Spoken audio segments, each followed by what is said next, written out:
ఏం డిస్కషన్కి ఏం రాలేదు. మామూలుగా వాలంటీర్ల ద్వారా ఇది పంపిణీ చేసేవాళ్ళు, ఇప్పుడు వాలంటీర్లను పక్కన పెట్టేసి ఈ పంపిణీకి వాళ్ళు కూడా వీళ్ళతో పనిచేస్తారేమో. ఇది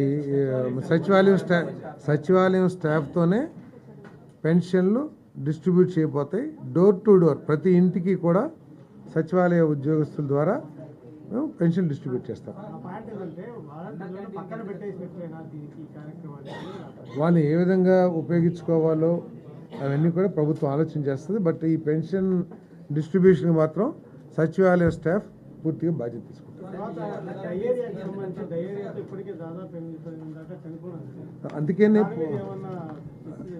అందుకనే పారిశుద్ధ్య పనుల్ని వేగవంతం చేయమని ప్రతి ఒక్కరు కూడా బాధ్యతగా ప్రతి మున్సిపాలిటీలో ప్రతి విలేజ్లో కూడా ఈ డ్రైనేజీ మురుగునీటిని క్లీన్ చేసేసి కార్యాచరణ సూచించారు.